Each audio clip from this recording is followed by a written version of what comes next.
Hey, what's up? What's up, guys? Welcome to today. Today it's Monday, and you all know what's going on. You all know what is happening across Africa, and let's join hands and discuss what is going on right now across Africa. We know Tunisia, South Africa, Nigeria, Kenya. We are undergoing some crisis, and most of the people know why we are undergoing so many crises, maybe because of inflations, because of high cost of living, unemployment, and other things that are here and there. So today I just decided to create this live stream for us to discuss more about that and to hear what you have to say or what is in your mind today. So I want us to share and talk about what is going on right now because if we don't join hands and talk about it, I don't know what's going to happen, but we join forces and come up and discuss and get to know what we can do to change the narrative or the concurrent narrative that continues to happen day in, day out when the government is involved. So I see someone in the live stream. So welcome to the live stream today. As you can see from the topic of today, we are discussing what's going on across Africa right now. You know,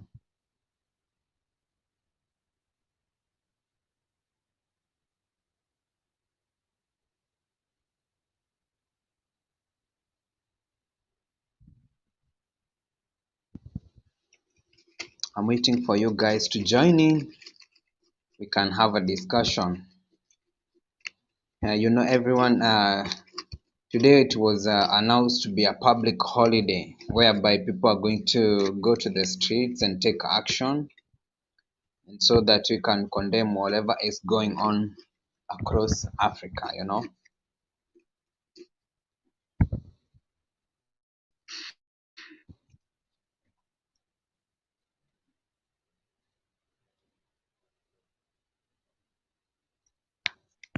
Oh, God. I am Nerian. Hey, hello, welcome to the live stream. As you can see from the title of the live stream today, we are discussing what is going across Africa, from South Africa to Tunisia to Nigeria. And it's like oh God, it's like a campus direction. Imagine South Africa, that is the south. We go to Tunisia, that is a big northeastern side. I'm not sure. Then you come to East Africa, that is Kenya. Then you go to West Africa, that is Nigeria.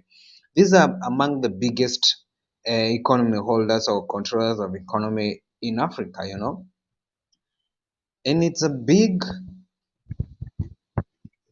huge crisis whereby we have big economy shutting down their economy on one particular day or maybe some few days so that they can go to the street and demonstrate on what is going on.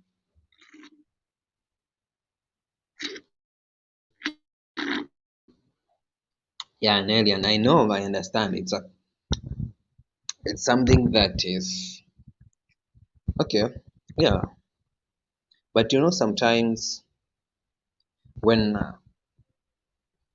you try to go or follow the right way, sometimes you might not be listened to. When you take action, that's when people decide, okay, we'll have to hear what you have to say. Let's hear what your grievances are. Sometimes it might be terrible, sometimes it might not be terrible, because sometimes you just need to push your agenda out there and people hear what you have to say. If the appropriate route is not, you have followed the appropriate route for the longest time, but people don't seem to care what you have to say. So sometimes you just have to go there and say, okay, this is what we have been talking about all the time, and no one want to listen to us. So we have to go and take action.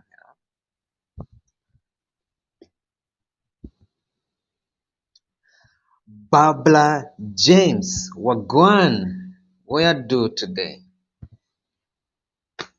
Today is Monday. Barbara James, have you seen what is going on in Africa? Have you been on the news and have you seen what's going on across Africa? That's our topic today. We have to discuss about that because we are citizens of these countries that have taken a massive action to go to the street and condemn what's going on. That is inflation, high cost of living. Everything is skyrocketing like nobody's business. Imagine right now, the inflation rate in Kenya is 9.2%, compared to January that was 9.0%. You can see how inflation is affecting the economy of a country. So, Barbara James, have you seen what's going on across Africa? Oh, it's early morning in Jamaica, 6:12 a.m.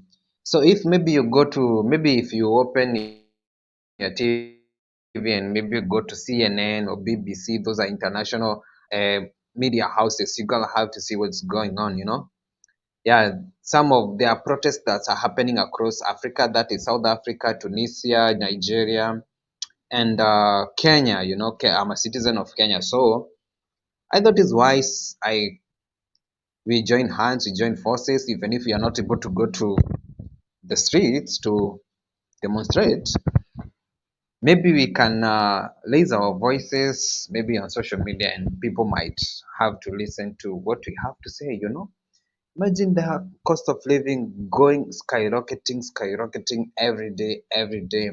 The gas prices have rocketed, the food prices have gotten high, healthcare sometimes crazy, education, like there is unemployment, there is everything is at a high cost.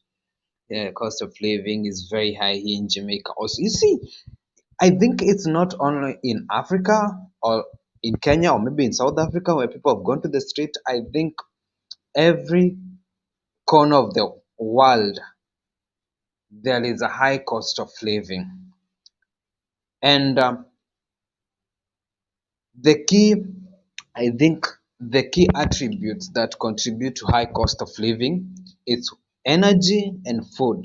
I think when energy cost skyrockets, everything starts gradually become expensive. If it's electricity, it becomes expensive. Most of the industries uses electricity to manufacture goods or as a source of energy in their industries. So when the cost of energy goes high,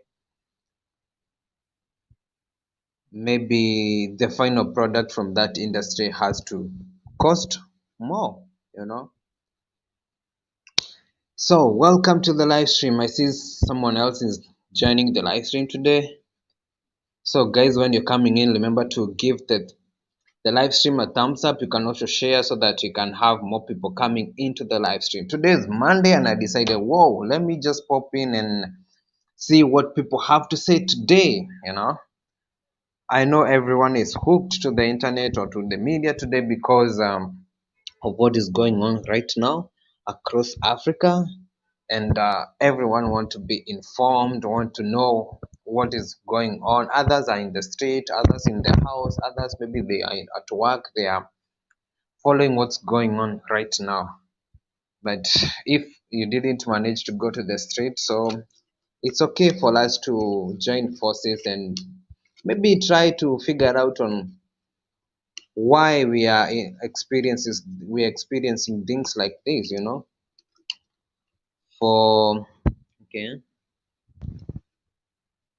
let me see what Java Bridges is saying.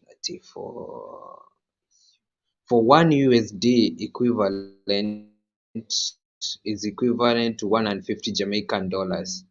Here, very high inflation rate.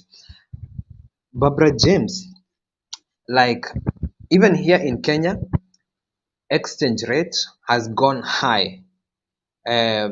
I remember, like I think like 10 years ago, maybe we as Kenyans used to exchange one Kenya shillings was equivalent to 100 Kenya shillings was equivalent to $1.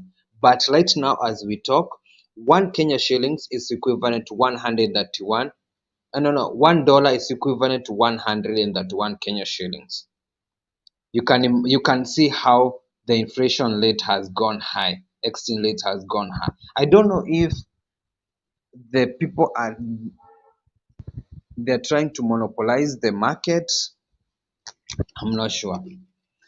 They printed too much money during the COVID.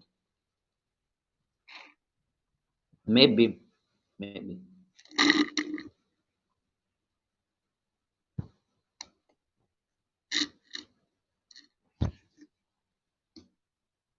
Daily Mzungu is printing a lot of money. Oh yeah, yeah, printing a lot of money sometimes contributes to the money losing its value. I think so. If if that is one reason why as to why the currency loses value, maybe you might tell me. I might not be 100% correct, but if that is one factor that contributes to money losing its value, maybe you can you can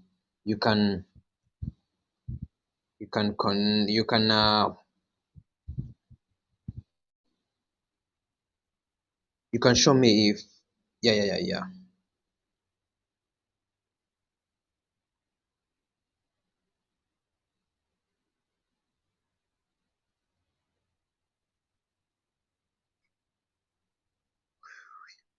So let me see. Let me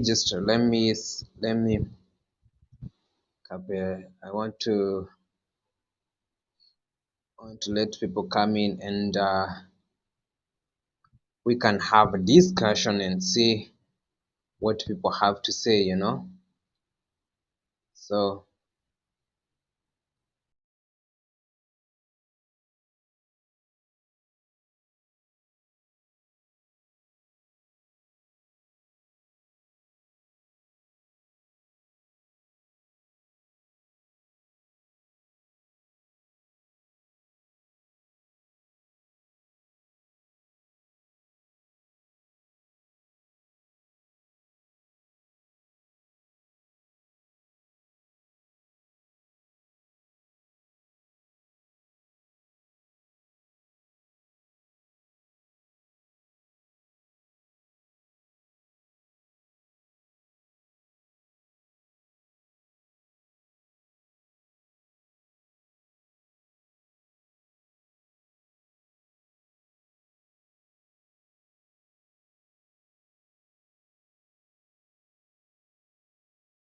sorry for that, and I had kicked myself out of the live stream.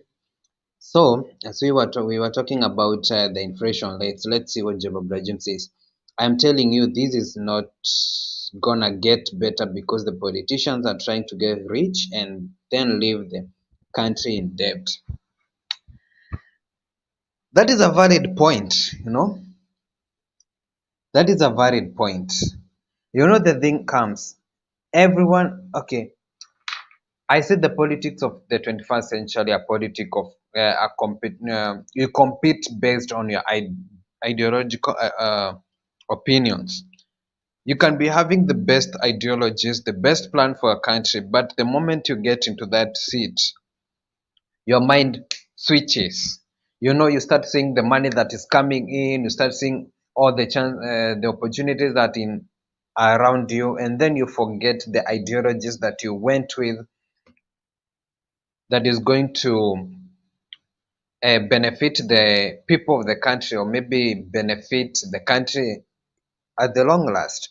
But because of the money that you're seeing, you completely forget, and you start collecting the money and putting them in your individual bank accounts, and maybe out of the country, or maybe somewhere you start buying uh, assets like cars, properties, and everything, and you forget completely what was your initial agenda when you are going to be when you are elected to be a leader, maybe like here in Kenya, whereby we elect the president, the deputy governor, the deputy president, and the senators, the MCAs, the governors, and then imagine all those people decide we are not going to do anything to our country, or maybe we are not going to do anything for our people, and then they start stashing that money into their pockets and buying assets, living their best life, going for vacations,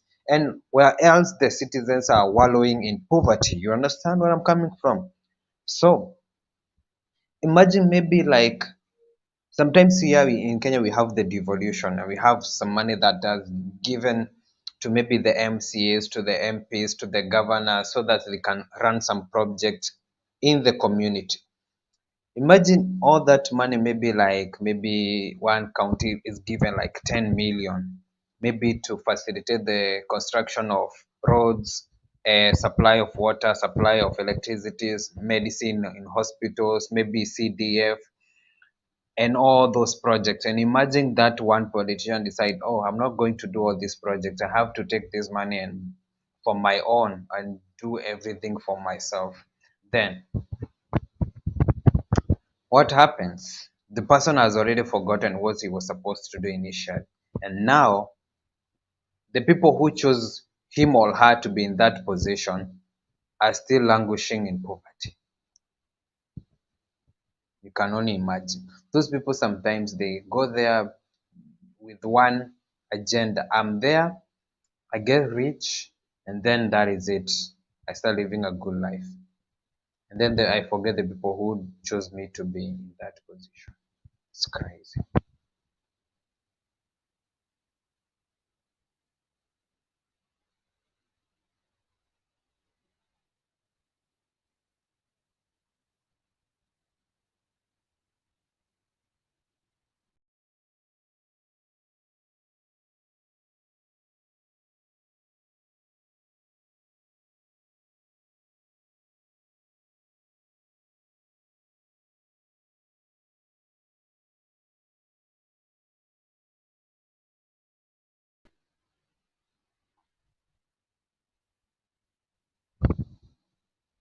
So guys, you can also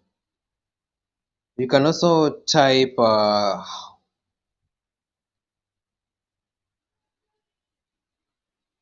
what you feel about the current situation in the country.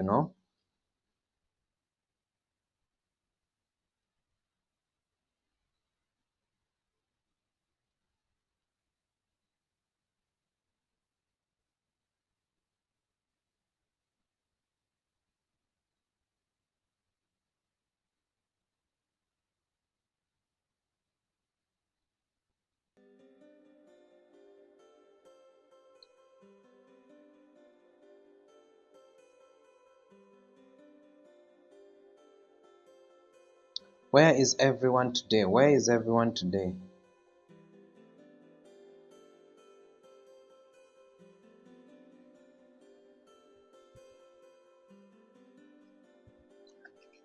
I'm waiting for you guys also to come in and share with me what you think about the current situation in Kenya.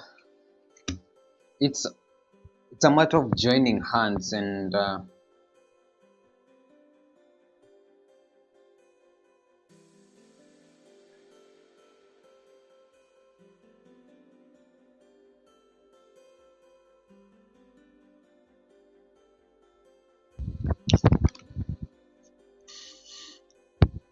guys, don't worry, I'm having a tamarind juice so that it can keep my throat. Okay, I'm telling you, Baba James says this.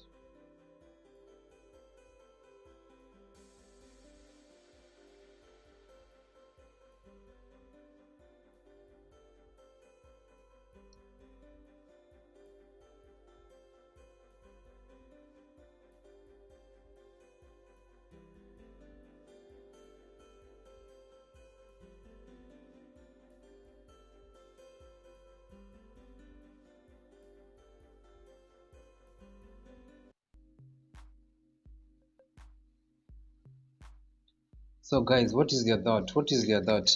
Number 800. If Wajakoya won, Kenyan would be. Oh God, Wajakoya will. If Wajakoya won, Kenya would be rich. Okay, you know, this is hello, brother. This is Africa. Hey, brother. Hey, how are you? Welcome to the live stream. This is Africa. I hope you are aware on what is going on right now across Africa.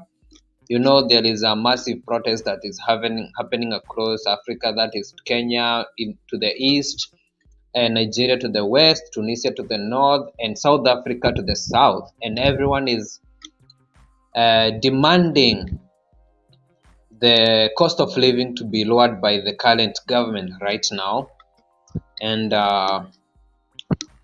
And Nigeria, I think it's because of maybe the president that was chosen, maybe he didn't satisfy, or he was not favorable.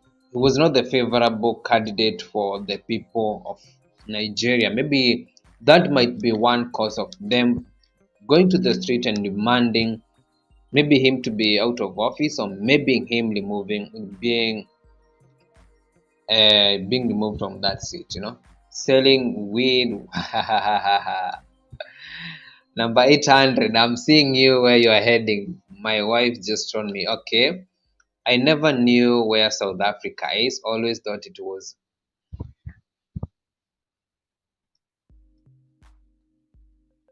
Okay. I'm not blaming you, and I'm not going to say. I'm not going to say that maybe. Oh, let me not say about that.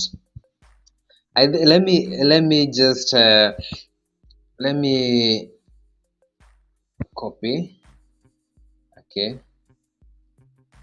Let me see. I want to let people come to join the live stream. Let me. Okay. Chat. So I've just dropped the link to the live stream. Hello, Samuel. Okay, Spider Mukbang Jalis. Welcome to the live stream, my brother. Today we are discussing what is going on across Africa. We are having mass protests. If you're just joining right now, if you go to the news, everywhere from CNN, BBC, Al Jazeera, we are all. What you're going to see right now is the massive protest that is happening in Africa, from South Africa to the south, west, Nigeria to the west, Kenya to the east, and Tunisia to the north. And people have been crying every day because of the high cost of living, unemployment, inflations, and sort. When I told my mom I went to Kenya to get married, she thought Kenya was.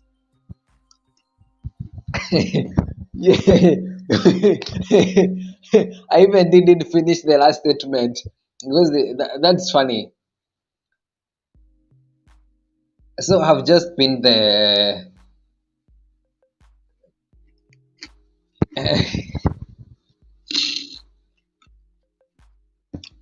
I don't know. Are people poor in geography, or maybe it's I may call it ignorance, or maybe they didn't learn this when they were in school. Maybe. Because right now, imagine someone telling me he thought South Africa was, well, let's I never knew that South Africa is. I always thought it was in the west. Even the name suggests south. Even the name itself is suggesting it's south. So if. And also, South Africa is a country. Sometimes people confuse. They say South Africa is a continent. No. Africa is one continent with 54 sovereign states.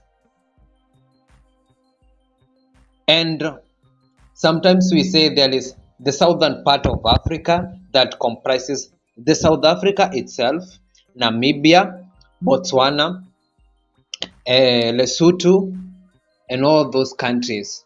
We have the Central Africa that comprises of uh, Congo Brazzaville, and so on and so forth. We have East Africa that comprises of Kenya, Uganda, Tanzania, South Sudan, Ethiopia, and so on and so forth. We have West Africa that comprises of Nigeria, Ghana, Mauritania, Mali, and so on and so forth. We have North Africa that comprises of Tunisia, Libya, Egypt, and all those countries.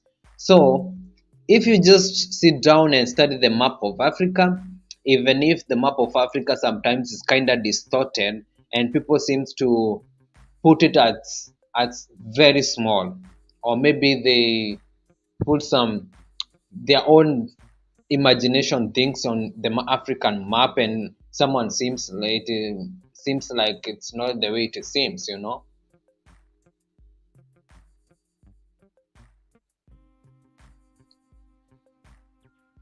Uh-huh.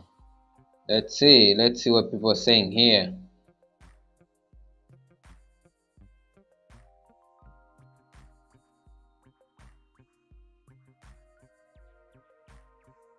4 million people in the house. America don't learn a lot. Okay, let me see. Americans don't learn a lot of things somewhere. So I was not surprised she didn't know, and of course I loved to. You know, the thing is, sometimes I sit down and I'm like, I would love to know what Americans are taught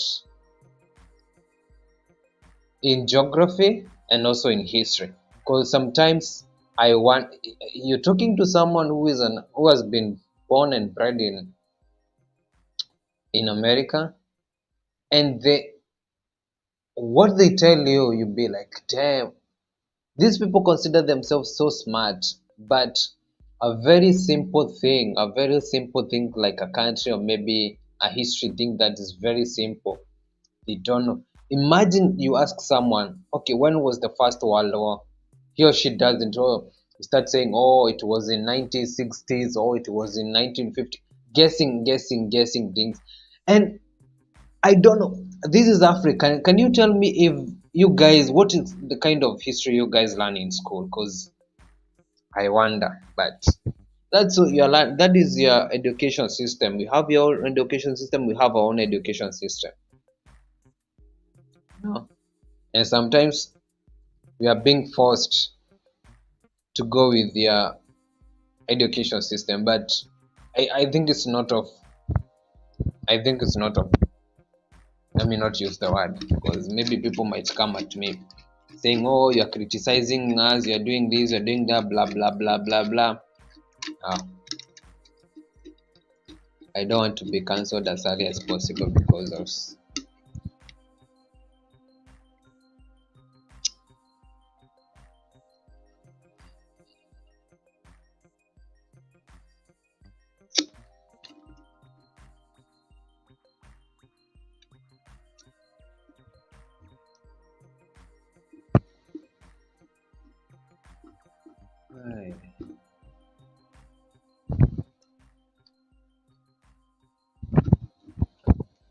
3 million people in the house. So, guys, anyone who is in South Africa right now, or maybe my fellow Kenyan, or maybe a Nigerian who is in the house, you can come in and where is the America? No, America is not the. It's a continent on its own. It's in number 800. Where is America?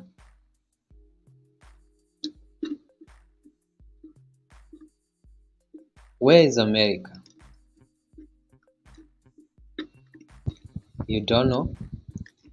Most public education is very low level when it comes to history. We mainly only focus on American history, a little of Japan and Germany because we were at war with them. This is Africa. I think maybe we study a lot of history because what I studied in high school, or maybe what I studied when I was in school, I started learning history when I was still in my primary school, as we call it here, in lower grades. I think that's how you call grade one, grade two, grade three, all those grades. Right now, the education system has stayed changed. We used to go with 844. Right now, we are going with I can't remember something six. I don't know, but the amount of history that you learn in Kenya is massive, because you learn about the African history itself. You learn about the people, the origin of the people, like that. Then you go to the World War. Then you go to, also I think we studied about the, when we were studying about the transatlantic trade, we also learned about the American history a little bit. I think I remember we did. Then we go to the European side. We also study about the European history a little bit. So I think we focus so much on the world history when you're, especially in high school, you get to learn more and more history. And so I remember now, some of us, uh they have made, they, when they go to university, they major in history, they major in international relations. So I remember those are also, sometimes it comes with history of its own.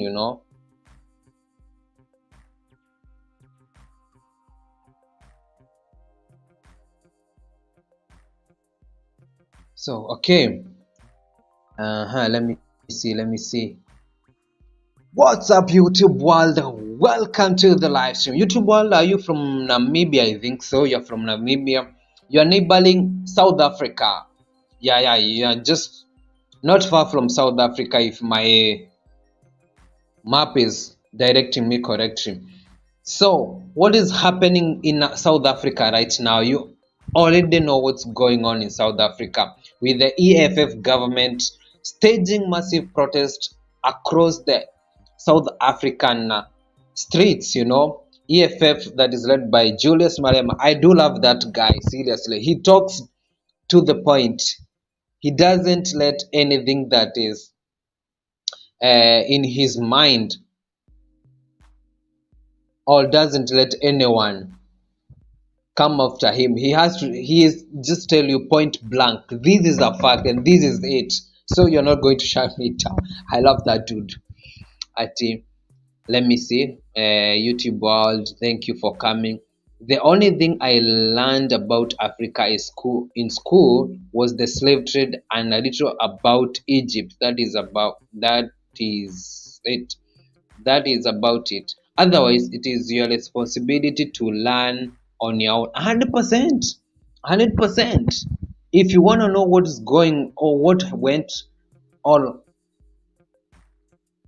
how things came about, you have to sit down and do research for yourself. But remember, when you're also doing the research, you also need to tell your mind, some things are deliberately written down to confuse the people who are doing the research. So you have to be very careful. Some of the things that are written down there are written depending on someone's point of view.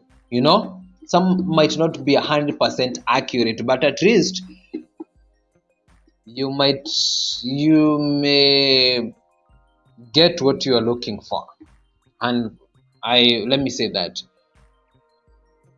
yeah, I think most of Americans learn about the slave trade, how the slaves were acquired from Africa, put in the ships, and then taken to Western Western world like America, whereby most slaves were taken from Africa. They were taken maybe to Inglewood, Laws. Some of them were taken to Atlanta to work on the rice farms. I think they were distributed according to physicality and also to where they come from. Some of, like in Atlanta, they were taken. I think most of them were from West Africa, whereby they were taken to Atlanta for rice farms and wheat farms. I think so. There were also that were taken to other part of the country for cotton. Others were taken to be on the minefield. Others, I think they were divided. I think so. How are you, YouTube all? I'm doing fine. I'm doing good. I am a South. Oh, YouTube wall, you are South African, bro. I just there is a link. Please come in and tell me what's going on in South Africa right now, cause there is fire that is burning in me. I literally want to know what's going on in South Africa right now. How is Julius Malema doing right here, right now in South Africa? Because I was watching the news live before I came into the live stream, and there is crazy. There is a mass protest in Nairobi. Business are closed. Some politicians are in the streets, especially at KICC, Kenya International Conference Center. They are protesting. They are pushing what they are supposed to be pushing. There, and that's how all evolution comes. When people are tired of everything, and the government is not listening to the welfare of the people. Huh?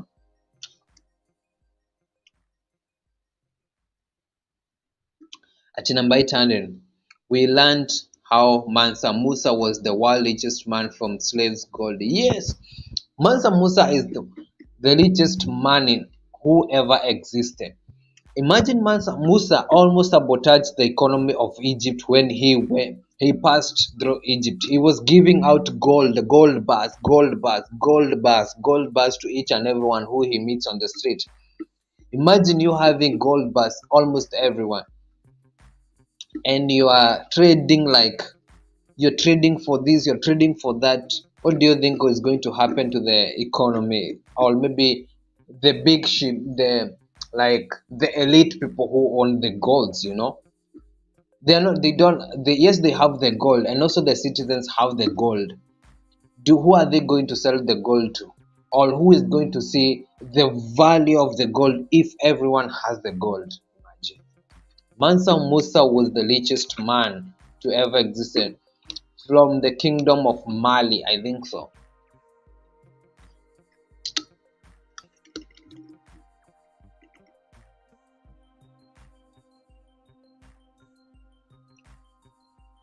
And I think all his wealth, um, all his wealth was stolen from his kingdom when it came collapsing, and it was taken to, I think, maybe to the British museums or somewhere in the West African country. So if you know where the wealth was taken, I'm not 100% sure where it was taken, but I would love to know where it was taken. And today I was watching someone's status, and it was very funny how someone said, like, the reason as to why the pyramids of Egypt are still in Egypt, it's because they are very heavy. They cannot be stolen, or they cannot be uprooted from Egypt and taken to museums in Europe. And it hit me different. What if these pyramids were like something that could be uprooted easily and taken to Europe, European museum? Do you think Egypt will be having the pyramids right now? Do you think so? Or everything could have been and is taken to? It's crazy. YouTube world, YouTube world, YouTube world. How is South Africa today? I'm still waiting for you to tell me how is Julius Malema trying to sabotage Ramaphosa's government, government.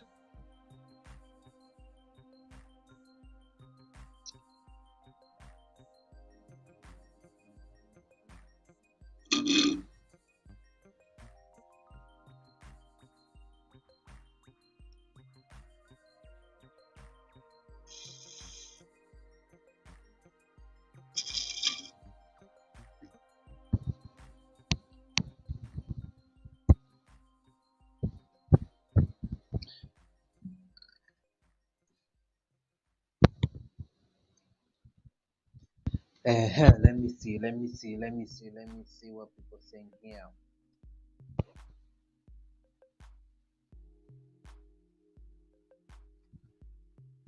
Lakel Nelima, hello, welcome to the live stream. I'm doing fine, I'm doing great today. It's a Monday. the opposition leader of Kenya decided to declare Monday 20th as a national holiday for people to go to the street and demonstrate here in Kenya, as well as other African countries like South Africa, Tunisia, and Nigeria.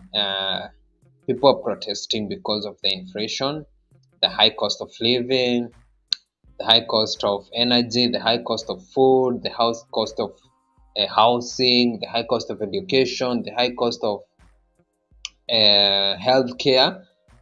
You know, and those are the basic needs of a human being to survive, like health, housing, and food. I have someone on the live stream. KBM, welcome to the live stream, my bro. Oh, where did you go? Where did you go? I'm right here. How you doing? I'm doing great, my friend. Yeah, pretty interesting, and I'm one of many people that knows when inflation goes up or down in Kenya because I got to send money home every month to my wife and stuff to take care of our bills and stuff like that. So Yeah. there's no way that I can't be like a husband that's saying that, oh, my wife must want money for something and she's lying to me, because all I have to do is look at what I have to Uh, exchange in the rates, and then also you look at the inflation in Kenya. So um, you know basically, she told me today about the protests and stuff going on, so I thought it was just Kenya, but now that you're saying it's all throughout Africa, it's like a coordinated effort, because the same Yeah. situation is happening, basically around the world. It all really started with the fuel prices Oh, going up. yeah. I also And saw that France were, is it France were protesting about the retirement, something of the sort, retirement benefits. I think so. did it have anything to do with, like, because there's an age where you start the retirement in a lot of these countries. So like in America, it used to be 65. Now Mm-hmm. they added 2 more years. So therefore, 2 years for a lot of people is going to be a very long time, because the cost of Yeah. living is just really too high in the States. So did it have anything to do with them pushing back the time?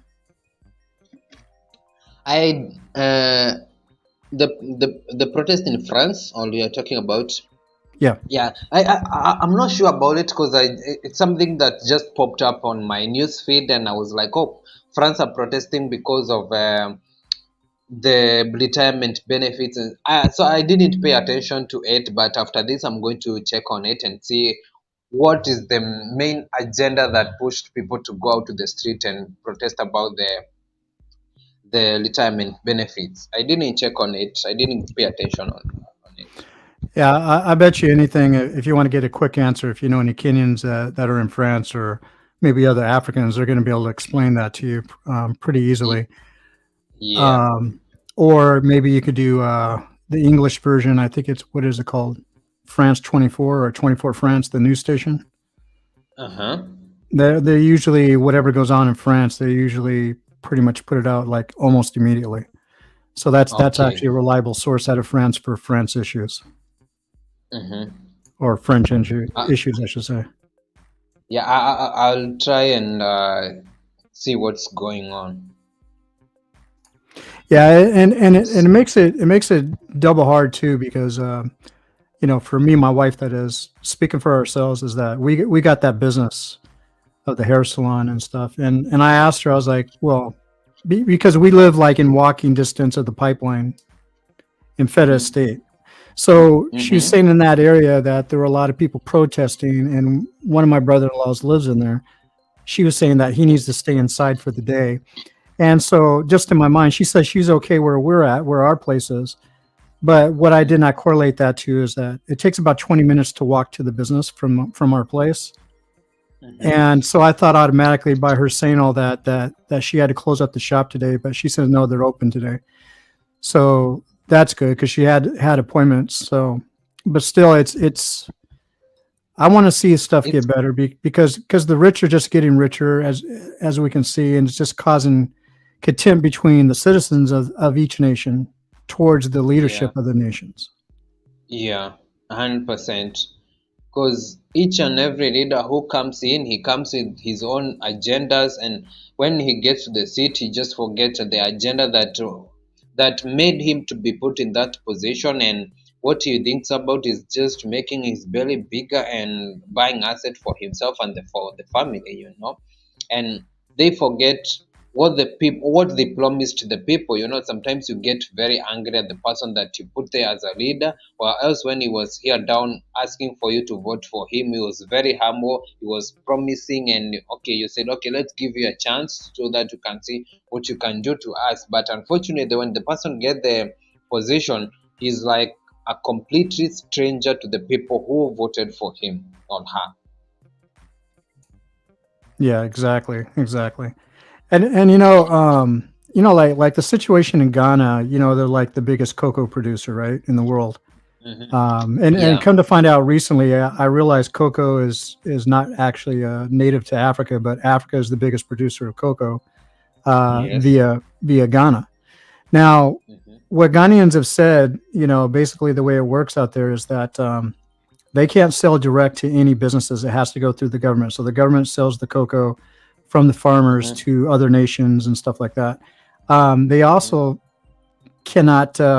They have to buy it back from the government. So if they want the farmer who grows it, sells it to the Hmm. government, which is The required by law. government. If they want Hmm. some of that cocoa back, they have to buy it back from the government, which is crazy. Hmm. And then I Hmm. just recently heard that in Kenya, as far as the milk is concerned, not somebody owning their own cow and milking their own cow, but if you want to actually produce milk, right, in cartons and sell it to businesses, it's owned by the government. But essentially, what the person was saying that it's owned by one particular person in Kenya. Yeah, 100% is one person who controls the daily industry. I don't want to mention the name, but Right. I was going to when say, you talk, don't do that. Yeah. yeah, Go ahead. when you talk about who controls the daily business, it links you to one particular person. And when this person decided to control the daily industry, the milk prices have gone high like crazy. And remember, the only people who are benefiting from the high prices are not the farmers themselves. Right. They are the people who are at the top. Because imagine if a farmer, for instance, 1 liter, a farmer sells it at maybe 35 Kenya shillings or 40 Kenya shillings per liter. And then remember, there are middlemen who are in between there. When it gets to a middleman, maybe it becomes 45. Now it has not yet reached the consumer. The consumer consumes the milk for maybe 60 Kenya shillings. And this it now, after the middleman, it goes to the government. After now, the government now start distributing milk to the consumers. What's the government going to do to that milk? They're going to hike the prices. Right. There's no competition. There is no They competition. One yeah. person has monopolized the market. Right. Mm. But even at a I see point, Goga. oh, go ahead. Okay, I was welcoming Goga to the live stream. Welcome, my bro. Yeah, basically like one person cornering the market like that. It makes me wonder, like when they get so greedy and they hike the prices up so high that people cannot even afford to buy it anymore. It's like, aren't they even taking into consideration, even though they're monopolizing the market, that they're not going to be making any more money if they bring it to such a premium that nobody can afford? Yeah, because maybe the consumers don't have the money to afford it, so Yeah, it and might maybe. my wife said that Ugali came down a little bit. So she's happy about that. But she's saying recently that the vegetable prices have gone back up. And Yeah, the go ahead. we have stayed for a long time without the rains, and today we thank God it is raining. That is a coincidence. Today we stage up massive protest and it it rains. Mhm. Here in Mombasa, especially, it's raining. But I think Nairobi it has been raining for the past like I think 2 days. So yeah, the prices of cooking Cooking flour, oil and flour. yeah, Yeah. cooking flour, yeah. The last time I bought, it was like 200 and something plus, compared to the previous prices that were like 100, 105. So imagine previously you were buying a 2 kg at 100, 105, and when you go to Mm. buy again, it is like 200 and 200 plus, and maybe your budget was not like that. So yeah, it's Right. still high because for the longest time I have lived, I've never bought a 2 kg unga for 200 and shillings plus. I've never was like 100, 90, 70. You can imagine how the inflation has affected the economy and the prices of goods, the basic goods. Right. Like I was seeing how the prices of eggs has gone up in the United States. I was like, damn, now the cocks are identifying themselves as chickens. Yeah. Eh? You know it's bad because my wife a lot of times because she's busy in the morning and she doesn't prepare food in the morning. She just goes and gets breakfast somewhere, right? So she's saying that for the longest time she'd probably spend 100 to 200 on breakfast somewhere, which she says Mhm, is a little more than what she would usually spend to prepare her own breakfast. Now she said mhm. that since yesterday, it's gone up to 500. Imagine, and that one is for only one person. Right. And she's got her cousin staying at our place. So basically, I'm I'm providing for two people instead of one. You know what I mean? And but you can't foresee these things happening. You know what I When you're mean? not on the ground. Well, not only that is that in any case, inflation is going up here too.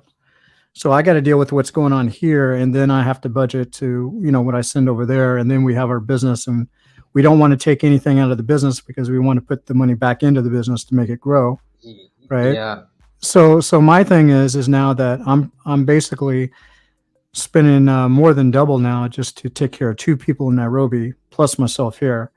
And if I really want to do anything extra, I can't do anything right now, not at all. So you yeah, can't foresee what's other people are going to do in politics that's going to help kind of ruin other people's lives, whether if it's going to be a long period of time or a short period of time. In either case, yeah.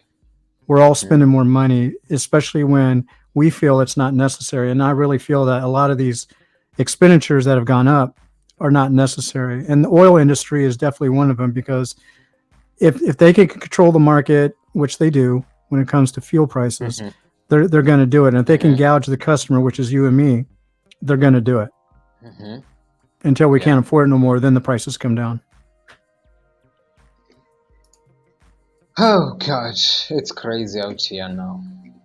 Indeed, Right indeed. now, yeah, right now, it's not like the way you used to live. Like, okay, if I get my salary, I have to pay my bills and I have something else in the pocket to put in my savings account. Right now, you're getting your paycheck, and then within the next 2 or 3 days, the money is over. You don't have anything to save. It's like we are surviving right now because the prices of things are getting very, very, very crazy right now.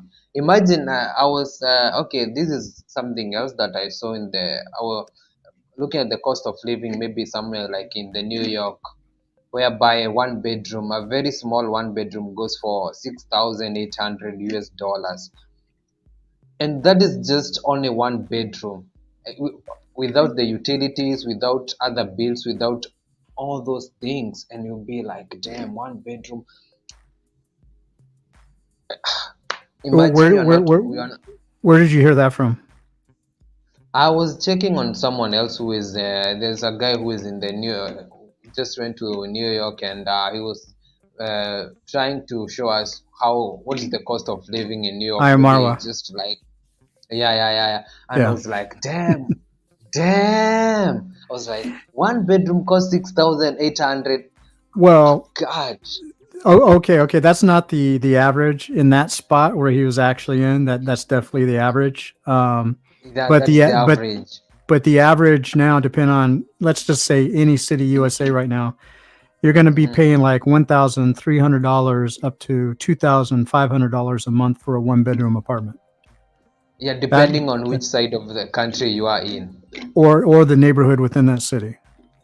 You Yeah, know, because it's not the same. Maybe you are living in Harlem and there is another person who is living in Manhattan, and then you expect to pay the same prices of one bedroom. No. right now. Now remember when he was going through the grocery store with his friend, right?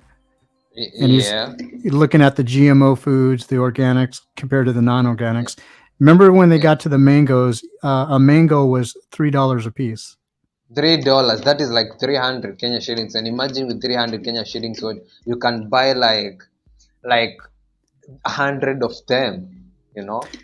Right now, what people don't know, a lot of people don't know, even in America, is that mangoes are not grown in America.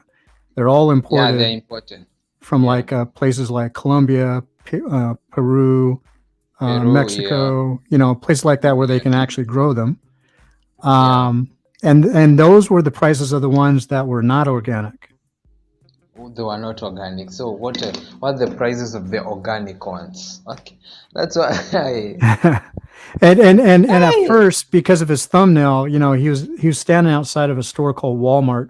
Walmart is Yeah. is the biggest retail chain in the world, but also Yeah. it has its own grocery inside. Plus, it sells clothes and all that other stuff, kind of like what Nakamat was, and when it was out. So basically, I when I came into the video, I was late, and I thought they were in Walmart, and I was like, man, this is awfully nice Walmart, and the prices are high.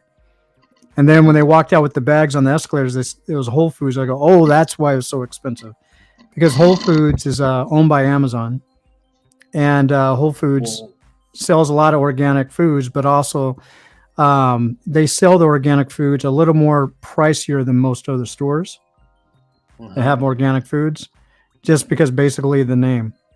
So their prices are a little Oh, overinflated. However, even in the other stores, like the mango that's not organic right now, you're probably going to pay 200 to 250 shillings in another store that's not Whole Foods. that is only one piece. Right. And you saw how One piece. small the mangoes were, right? The mangoes are.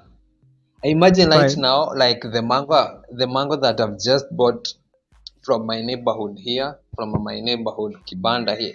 One mango Hmm. goes for maybe 30 shillings. I think that is 30 cents, right? There. Right. And it's Right. a whole big mango, organic Exactly. one, very nice. It has grown naturally on the in the farms there, and maybe sometimes they people don't even care how they grow, as long as the tree has produced mangoes and they are sweet, they Hmm. are ripe. Now they bring them to the market. They don't need to go spraying or maybe injecting some pesticides or maybe insecticide for them to grow nicely. Right. Right. And a lot of that red soil that you find in Kenya and a lot of other parts of Yeah, Africa, that's extremely rich volcanic soil from, you know, not too many thousands of years ago. So it's like untapped. You really don't need to fertilize anything. The only benefit to yeah, fertilization really is the speed of growth. But there's yeah, so many drawbacks, and not only that, it also pollutes the soil that a lot of yeah, people yeah, don't yeah. know. You would At actually, if some you want to point. clean this, yeah, if you wanted to clean the soil, you would have to take off a lot of the top part of it and transport it somewhere else and dig deeper.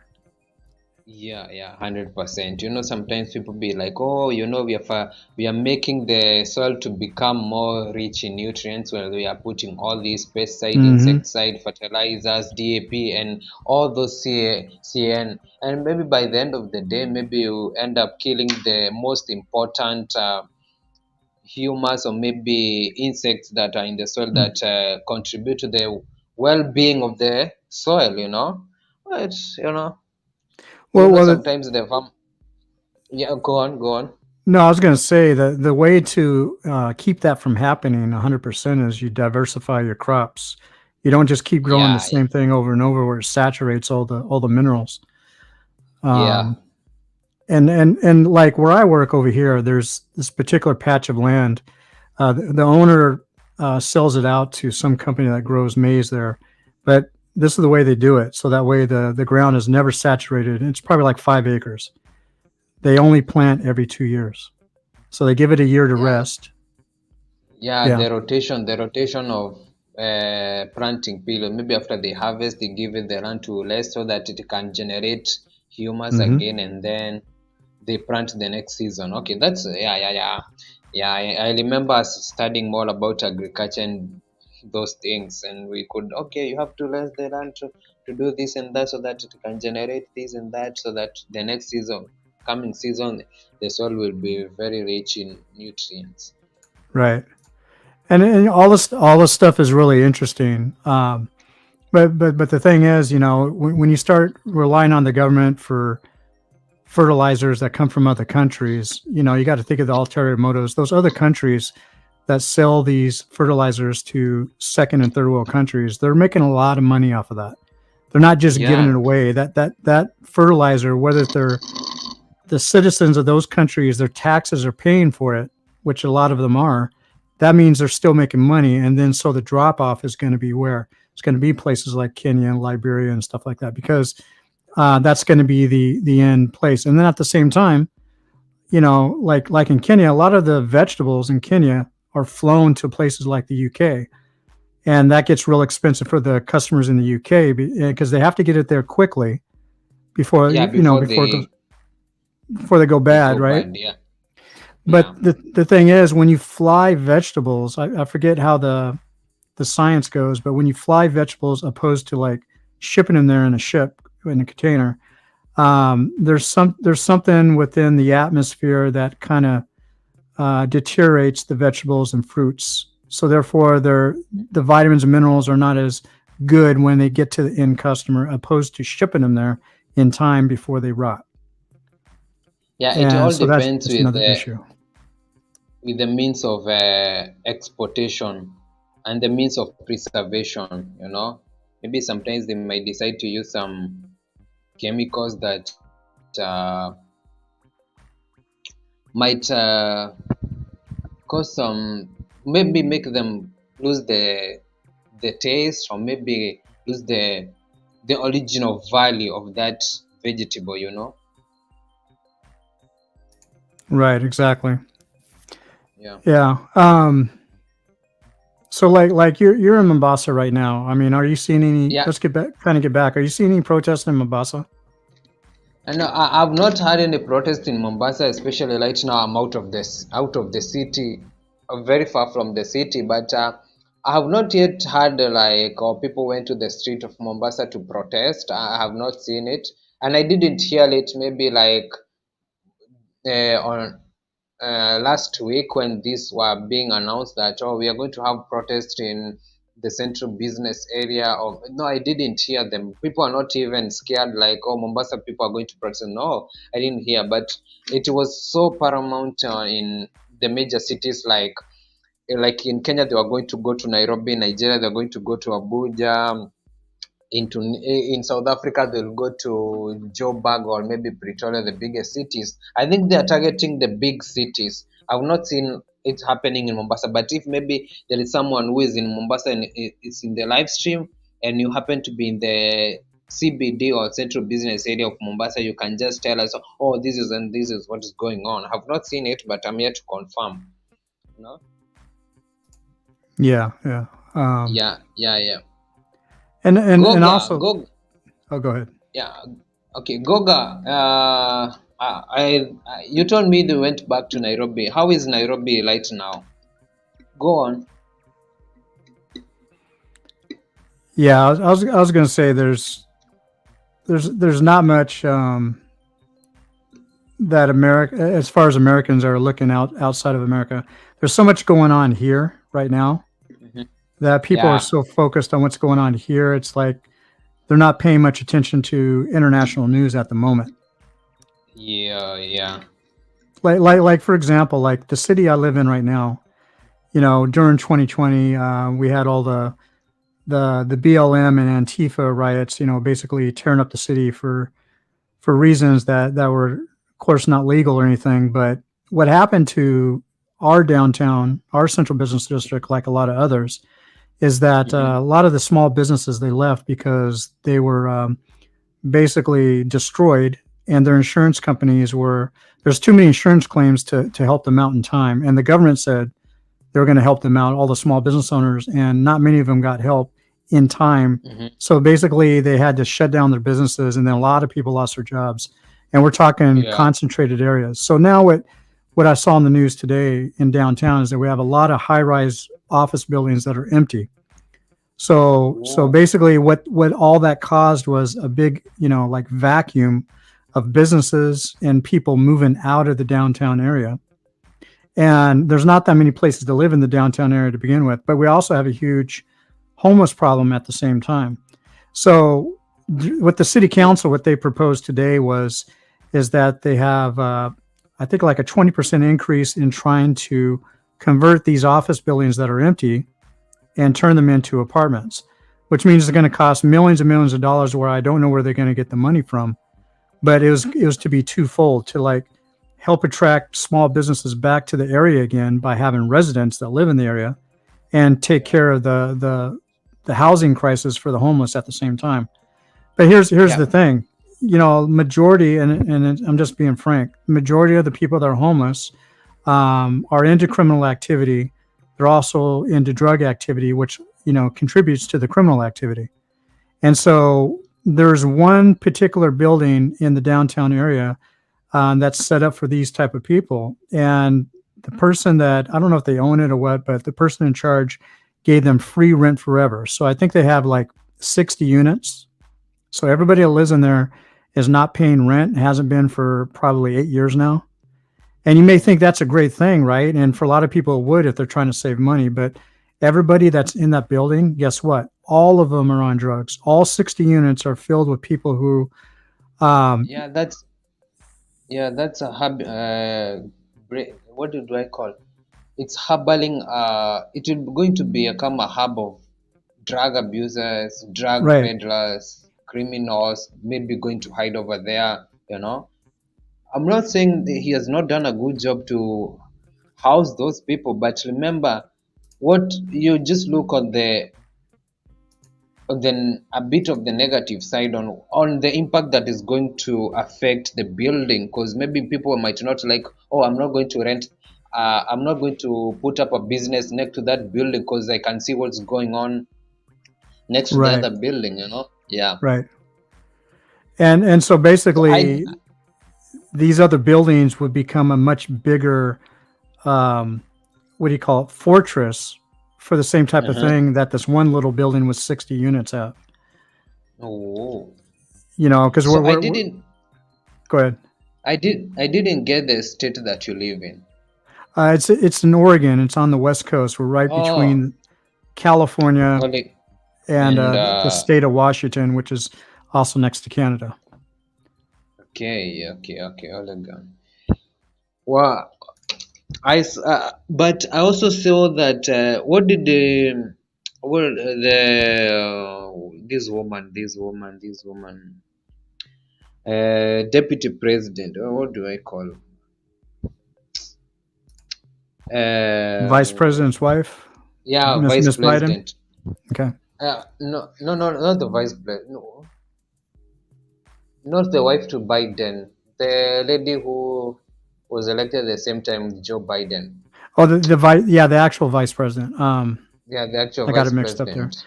Kamala I Harris. yes, Kamala Harris He talked about lowering the mortgage with 800 US dollars. I saw for that the whole something somewhere for year. the mortgage. I am not sure about, but then somewhere I read that he decided to lower the mortgage with 800 US dollars, I think for a whole year. Maybe I think so. Something of the sort. I thought maybe you have an idea more about that. Well, I haven't had a house that I had bought in a while, so I haven't been keeping up on that. But $800, like the state I live in, is just a drop in the bucket. It's not going to make a real impact. Okay. Where I live, if you have an average 2 to 3 bedroom house, the last time I Mhm, checked, and it's been quite a few years, you had to pay anywhere from like $5,000 to $7,000 for what they call property tax or land tax, because mhm. you may own the property on the land, but you don't own the land in the United States, no matter what state you're in. Yeah, The state yeah, does. that's fun. That's funny. That's funny because we were talking about that yesterday with my neighbor, and we were talking about how, yes, you might be owning a land, but if you don't pay the land rates, the government can decide to take that land and maybe resell it or maybe decide to put something of its own. It's crazy. Well, you know, the other confusing thing about this is that they call it property tax, right? Hmm.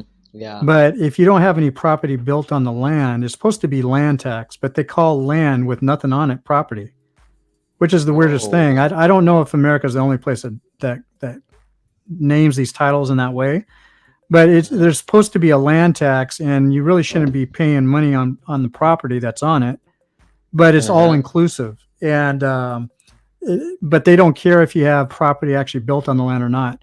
And the thing is, Samuel, if you don't pay your property tax, as they call it, you Uh-huh. lose it. And they'll take it back, You and then they'll lose it. resell it to somebody else. And imagine maybe you are almost finishing to pay it. All that money goes into the Yeah, drain. right, exactly. It's crazy. It's crazy, man. It's not like here in Kenya, if you own a land and you bought it on cash, nobody is going to come and claim, oh, this land is mine, all this. But if you own the land, the only thing that maybe the government can really take your land is maybe when they discover minerals, oil, or something that is valuable to the economy of Kenya.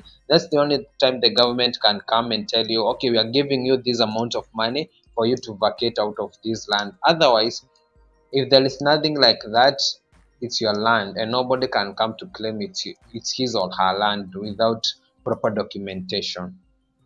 Right, and that's a good thing. Now there is something exactly like that here in the U.S.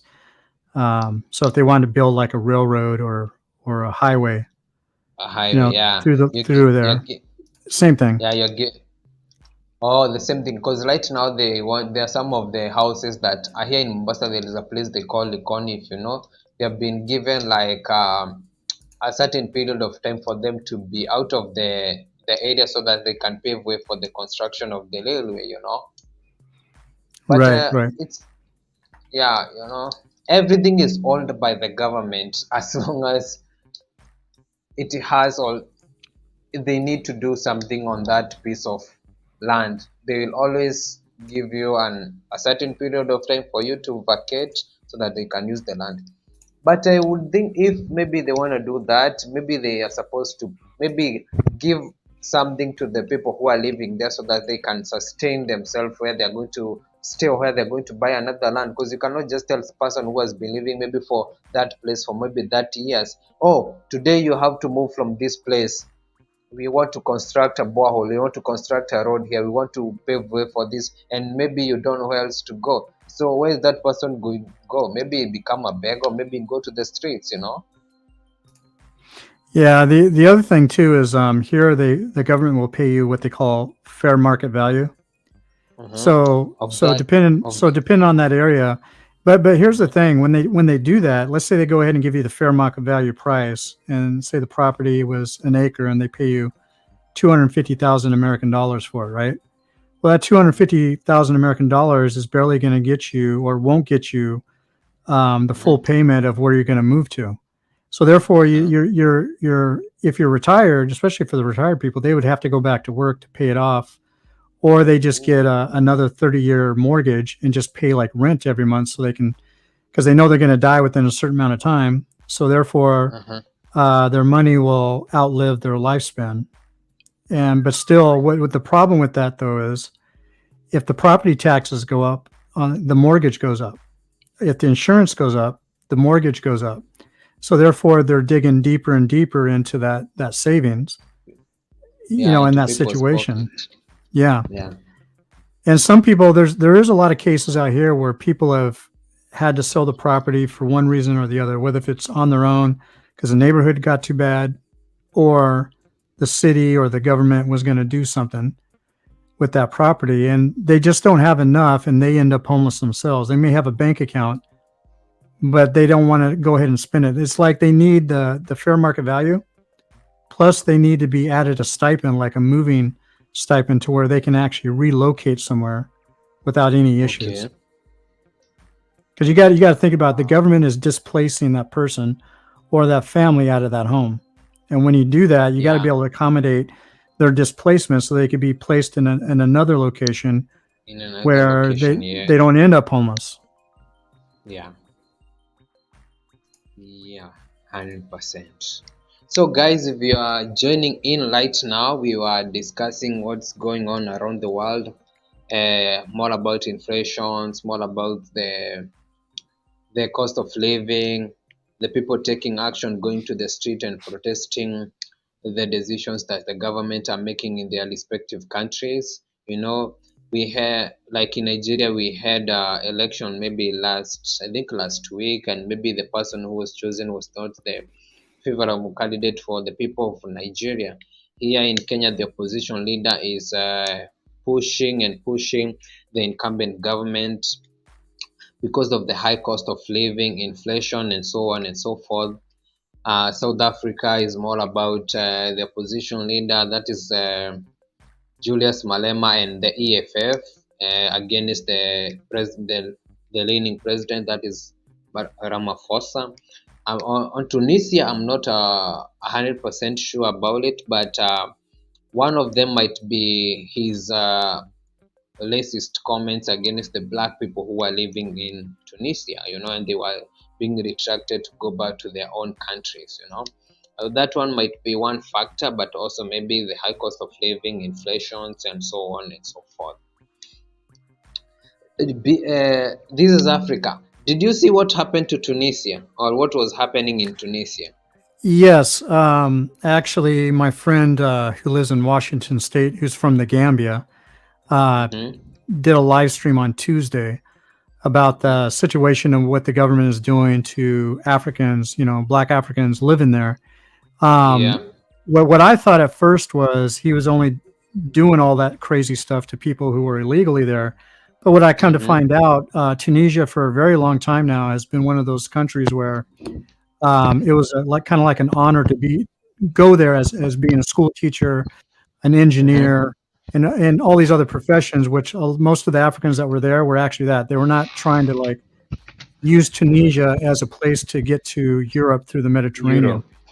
Yeah. And when I kind of found out is he displaced everybody who had a place as being homeless immediately, and was saying that they were beggars and things like that. But at the same time, trying to say, no, our government is not racist, our people is not racist. We fight for people's rights.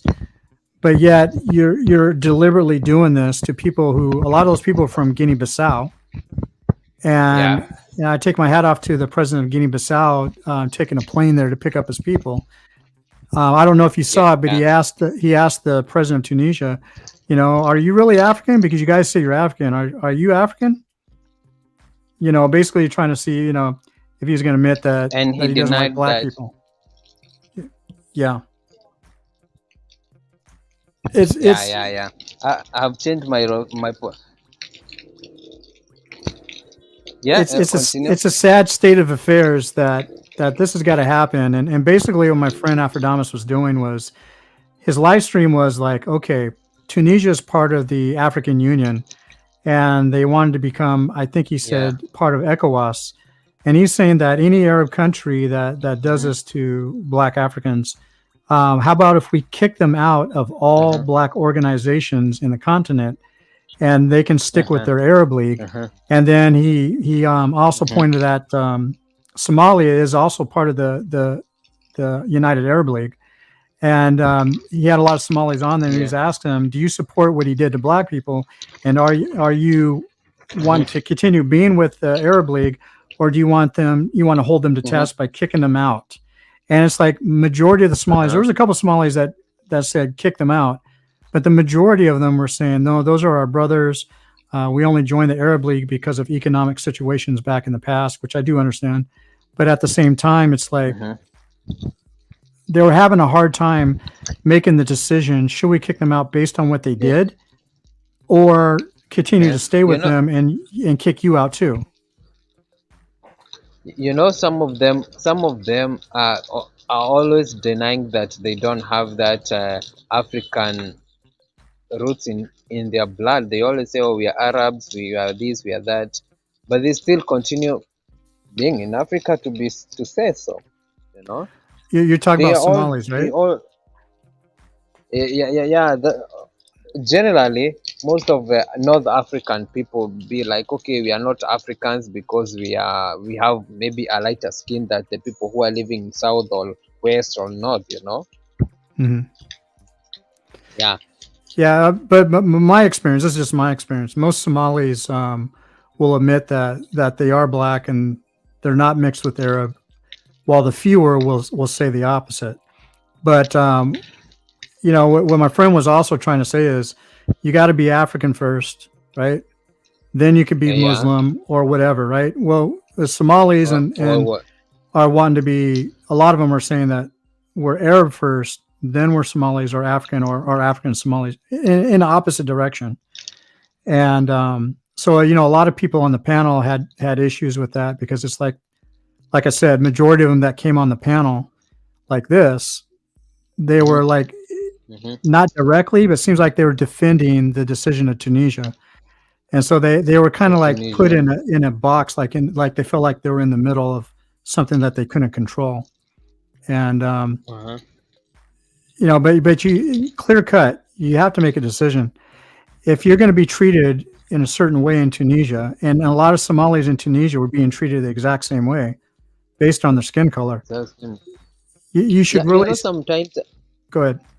you know sometimes this sometimes these leaders, they just make a decision, but they don't sit down and try to resonate and see that they are citizens of their own country who are living in that other people's country, and also they are the citizens of your country that are living in another people's country. And when things happen, you become enemies. What happens to the citizens of your country who are living in another people's country? What happens to them? They are kicked out, or maybe they start being what do I call it?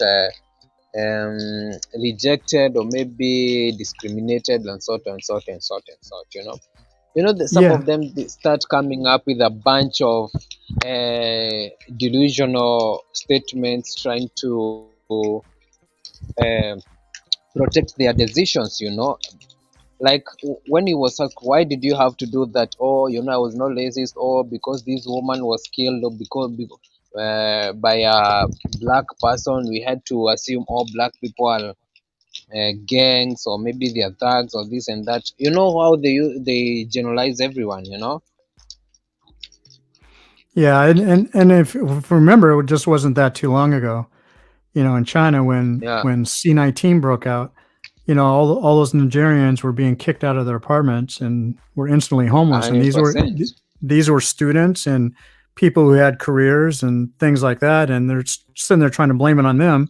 But if that was the case, logically, wouldn't you think that the Chinese government would say, well, don't kick them out on the street if they actually have this, because if they're on the street all the time, people walking by might contract that disease just because they're on the street, because now they're getting sicker than what they were before. The logic is not there. Yeah, And what yeah. what I That's why I'm saying they come up with a bunch of delusional statements to justify their actions.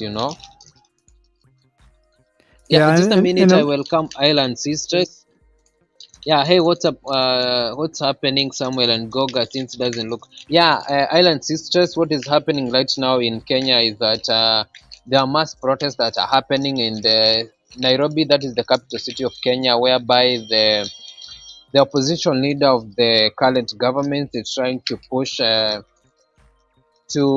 for the lower the cost of living and other stuffs and other stuffs. That is the same thing that is happening to Tunisia, South Africa, Nigeria, and Kenya Island Sisters. So I think maybe you might be having. I have just highlighted what is happening right now, and maybe that's the same thing we are discussing here. You know. So go on. yeah, I also like to the comment underneath that from Doreen. Look what she's saying. She's saying my Uh-huh. sister lives in Queens, New York, and she pays off her house, and she paid off her house, and she pays $6,000 per month on land tax per year. Very expensive for that little piece of land. And if you've been in places, and you can see it in movies in New York, when you own a house, Usually the homes don't have no front yard, maybe no Yeah, backyard, and then the houses are no so close girl. together. Yeah, it's like Yeah, the it's yeah. not even 10% of an acre, and then you're having to pay that kind of tax on that little piece of land that that Mm-hmm, house is sitting on. mm-hmm. That is what we consider out It's here as highway robbery. yeah, it's very expensive. Depending that the land doesn't have a garage, doesn't have a playground. That is, it doesn't have maybe a front yard or backyard, and you're paying such amount of money. Yeah, and very few homes in places like Queens and stuff like that in Brooklyn have any yards. I mean, there are some, but they're so few and they're so small.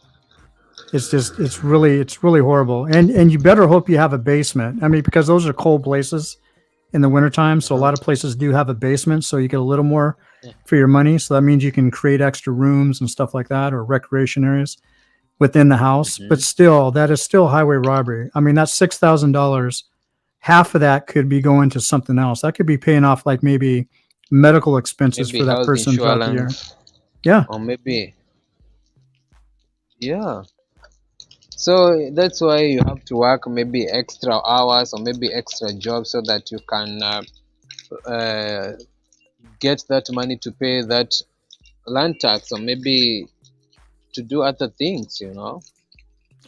Now, when you were watching Iron Marwa, the guy that he was shopping with, do you remember when he was talking a Mhm. little bit about his job and that I think he said basically you're like a robot. You know, you go you once Then you when you don't have any time for then yourself. the So when guy you who come is home, you're just I watching think he TV. Go ahead. yeah, yeah, the guy who is hosting him, I think he's called Sultan. I think he's a medic, I think so. I remember from the last video that they did, he's a medic, right? I'm not sure, but that is the person that was talking about how tough it is as far as like your free time.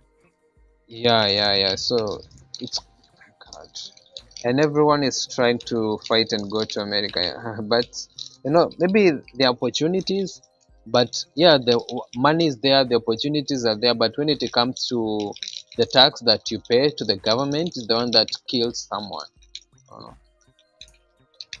Right. And also one of them made a comment. I think it was Sadiq that made the comment when they were driving to go back to his house. I mhm. think he was the one who said, "Look at everybody," or maybe it was Marwa. Nobody's smiling. Everybody's too serious. Did you catch that part? Yeah, everyone is. Yeah, yeah. I remember he was saying somewhere that everyone is like kind of sad. No one is smiling. It seems like Ev- people are not happy. they're not, and he's exactly right because that's where I'm at is much more calm than say New York, right? Whether if you're in the rich area of New York or the poor area of New York Mhm. City, and it's the same way here. So everyone is just being stressed on how he's going to pay his rent or her rent, health insurance, mortgages, or maybe the car insurance, or maybe other bills and utilities. So you don't have time for yourself. So you're kind of you have so much anxiety in you. Let me say so. Right, and there's a lot more gray-haired people here on average, Hmm. at certain ages than there are in like say Kenya. It's because Hmm. it's not just what you're eating, but the stress levels of everyday life Yeah. will cause those types of things to happen to you physically because your emotional state. Uh-huh. It's not like some people can't cope and they're 100% like in total good health. There are few people like that, but you have to be in a Hmm. place like this if you want to be in that kind of health. You're going to have to seriously dedicate your life to making sure that everything that you do on a daily basis, not like a few days a week, but a daily basis, you're going to have to do right in order for you to not be stressed out. But still, 100%. even with that, those people that are able to accomplish that, they still don't have much time to spend with friends or family because they still have to go to their jobs. Or if they own a business, they Hmm. still have to work that business. Yeah, And so that they can do all they can be able to get the cash, to pay all the bills. Right. And that's now when it comes to where that's where the if if maybe okay, now here comes another tragedy, or where it comes to another challenge, whereby now both parents are working and also you have kids. Imagine how those kids are going to the parenting, that is there is no any time for you as a dad or as a mother to parent your kids. So the government takes the kid and they start to indoctrinate them on things that maybe don't matter, or maybe are not supposed to be taught to the kids. That's another challenge, you know Right. Exactly. And but that's that why is a it's story of another day. right. Eh, And just by you saying that, what I have been saying to Africans, like from 17 years ago to I'd say the last 5 years, I've kind of changed the tone a little bit. Go ahead and come to America for school, come for a job, maybe have that uh-huh, 10-year plan, save money and go uh-huh, home. But don't bring your children, if you have any, leave yeah. them in Africa. And because America is no longer child or family friendly like it used to be, it is not A safe for hundred your family to percent, be here. Socially and mentally, it's not because safe. of the things that I'm seeing on the, let me say, on the internet, because I cannot trust all of them 100%, but majority of them, the things that are happening, my friend, it's crazy. And I have seen those narrative being shoved into our throats every day here in Africa. I know Yes. you know what I'm talking about. Yes, I I know do. you know what I'm talking about, because right now they have started even publishing books. They have, God, it's crazy, man. They've been publishing I books about it. And there is one book that I came across, and even I personally, at the age I am right now, I cannot be able even to open that book in front of my grandpa or my grandma, because they'll still understand what is written in that book, because they cannot hide. They are just publishing them directly onto your face. It's like, okay, this is it, this is it. Your kids have to learn this. Ah, God. Imagine right now the kids are not being taught how to be kids. They are just taught on more about XYZ and all those nonsense narratives. Now you're still referring to America, right? Yeah.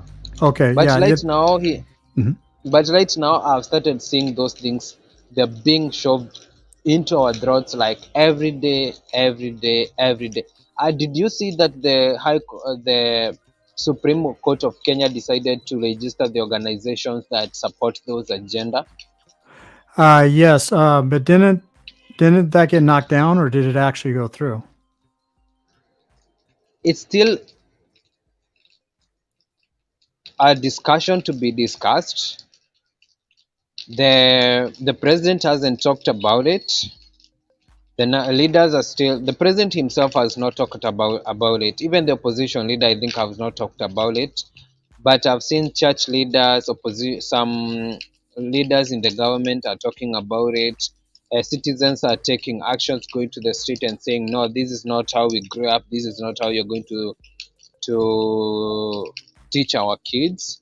I've seen that. But if the president himself has not come up and said this narrative or this agenda is not our problem, we should not be discussing about it, Right. there is nothing you as citizens can do if the government or the people in power have not talked about it. And remember, the Supreme Court is the biggest, the final court in the Republic of Kenya, and some of the things all cannot be passed by the Supreme Court if the judges did not consult with the president himself. You know, Right. Now, I thought I saw a video yesterday where the president's wife was condemning it. Didn't she get up, or was that somebody I did. else's wife? I I didn't see that, but I'm yet to confirm that. I didn't. Yesterday, I didn't go to the internet or didn't watch the news talking about it. I'm going to say it was the first lady, but because I was halfway paying attention to it, I was just happy that somebody was speaking out about it. um, mhm. basically forcefully, with the reiteration of the values of the country and how people were not raised that way. Basically, taking the side of Yeah, Museveni, which I have to take the side of Museveni yeah. on. That's what. Yeah, Yeah, that's what I was coming to say. I wanted to tell you that if he stand his ground and say these are our customs, these are our values, and he says like what Museveni said, nobody will be discussing about this issue. Right now, I don't think Uganda is discussing about because he said no. This is not how we are. This is not how my kids are supposed to be raised. This is not how I would see my grandkids being raised. So I say no. You know. right. And it shouldn't be discussed. But here's the one thing that these people, they take advantage of, the not having this discussion, is that, and I think I said this before, a few months ago when I was on here, when we're kind of talking about the subject, but under different context. Um, Yeah. is that they'll use your not talking about it not to be brought up in a discussion because it's not our issue. Some of these Yeah. people will take that advantage and try to find a back door to try to still infiltrate the country by Yeah. by getting people to kind of side with them because you're not talking about it openly, which it shouldn't be talked about Mhm. openly, because if you talk about it openly, the kids are seeing it.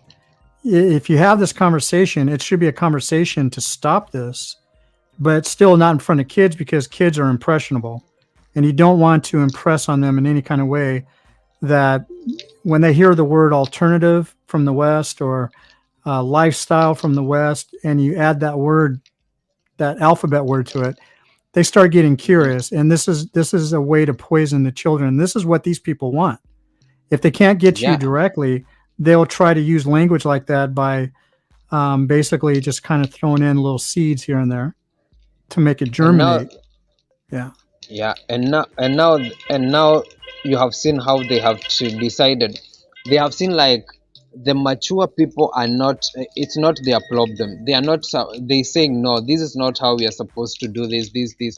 Now they are targeting their kids because when a kid is growing up, he consumes everything that you feed the kids now the power of being a parent has been reduced or has been taken away from you as a parent. Now the kids belong to the government and it belongs to the institutions that of the government. Now you don't have the power. So when they go there to the school, the institutions are being driven by the government, and also these agendas are being taught in school. So what do you think the kid will tell you when he comes or she comes back home? Oh, we were taught about this is okay, having two mothers is fine, having two dads is fine. Samuel, Where did that come from? it comes from people who are just outright evil. And I don't know the gentleman's name, the MP, but it was a couple weeks ago. There's a particular MP said, Mhm, in Parliament, we already have a laws in the book that if you're caught doing this, you're going to do X amount of years in prison. And he proposed, which I totally agree, that we should add the death penalty for these people. And what I mean by these people, yeah. um, in history with these people, they're never satisfied, just like they're not satisfied today. In history with these people, they are the biggest um, mass. You can say, I don't want to say the M word, but people who delete other people. They are the serial killers of America. Most serial killers in America, they all found out that they are these people. Okay. Um, it doesn't matter. Mhm, They indoctrinate more than anybody else. They go back on the word more than anybody else. Actually, almost everybody that's in prison is one of those people. All right. So when they say mhm, that they don't hurt anybody, they don't bother anybody, no, they mhm, always hurt mhm, people. They always bother people. And that is just to mhm, confuse you. mhm, Okay. By mhm, saying, go look at that bank robber over there. Just like I think the same guy said, are we going to start letting all thieves or phone thieves in Nairobi be able to sign up for an NGO? I think it was the mhm. same guy, because you're allowing these guys, For an or NGO, yeah. yeah, can you imagine phone thieves creating an NGO? Like, seriously.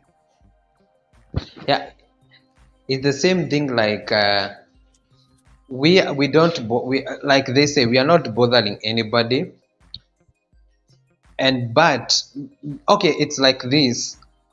Being a murderer, it's illegal in Kenya and it's punishable by law. But Exactly. we murderers can register our associations, so that means I cannot go out there and slaughter someone's neck and knowing the consequences, but I can register into a certain organization that is going to protect my action, you know Right. Right. and remember how they do. They try to recruit new members. They say, oh, we are doing this for our own goods, for our own that.